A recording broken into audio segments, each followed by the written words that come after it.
figured since we're going to swap the carb hopefully later today, show you a couple other mods that I've done that are just for rideability, enjoyment, that sort of thing, comfort.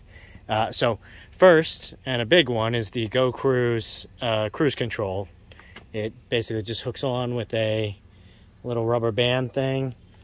This here tightens or loosens, and when you set it in motion, it basically holds your accelerator wherever you want. So it won't keep speed if you're going up or downhill. It'll actually change speed, but it'll at least keep the throttle steady. Nice way to be able to let go. Cheap Timex watch. I know they make mounted ones for down there. They're like 40 bucks. They also make ones that go on your bars, which I had and I loved, but these are the thicker bars. So I guess that's a mod in of itself, but it won't work.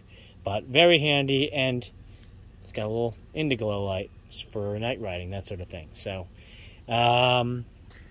Bluetooth music controller.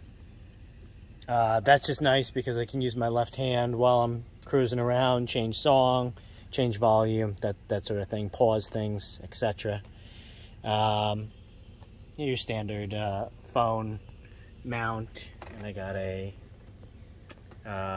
USB charger wired in down there with 2 ports. It also, I'll actually go around and show you. It might be hard to see. I got it rigged up to the switch, and then hit this button and it shows the volts. So the nice thing about this, the headlights are on, or the fogs are on.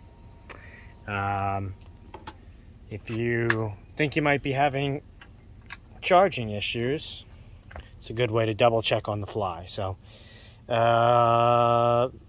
so we're all done up here, other than, yes, did the bars, did the grips, and then put these covers over top of it because it was not actually that comfortable. It had that like special rubber stuff on it, which made it super grippy, but not actually that comfortable. Okay, couple of things down here.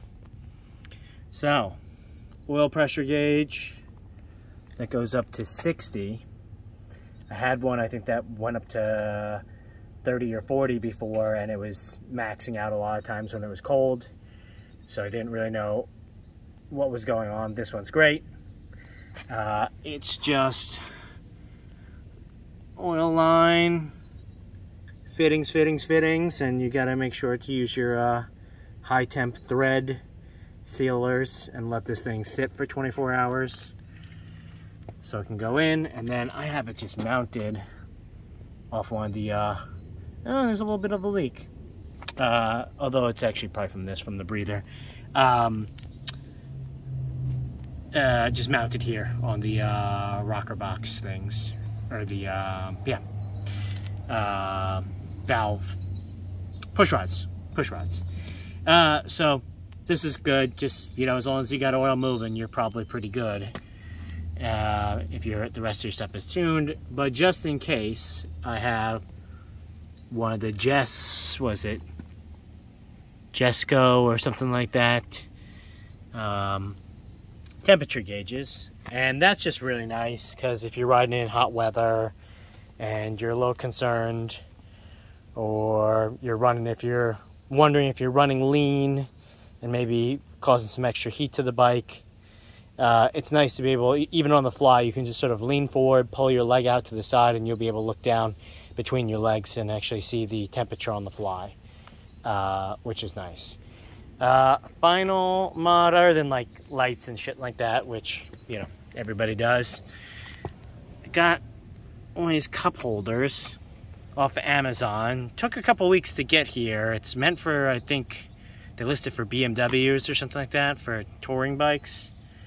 But it works well because it's pretty firm and it expands. It's great for normal size water bottles, cans, stuff like that. And then I got a special cup that has a long straw that I can reach under my helmet. So that's big because, you know, if you're doing some longer riding, you know, all that wind dehydrates you. So other than that, you know, she's in good shape. She has a cam, the Reaper 525, and the hydraulic kit and all that. And then obviously I've set up a breather, which for me works great. I guess occasionally spritzes a little now that I'm looking. But I did have some heavier riders, husband and wife, that totaled around 500 pounds ride this. And the breather, we'll just say, was a lot more active compared to my 160 some pounds. So other than that, that's basically the bike. Brakes have been done, pads, steel lines, lights, stuff. But other than that, you know, she is what it is. Nothing super special. The mufflers are the Gatlin ones that you can get off like Dennis Kirk. And I actually built homemade baffles. So they run like a 1/8 of an inch or a 1/4 inch less than the outer diameter, and then put some packing in there. So straight through, but with some perforation and some packing. Takes off the edge.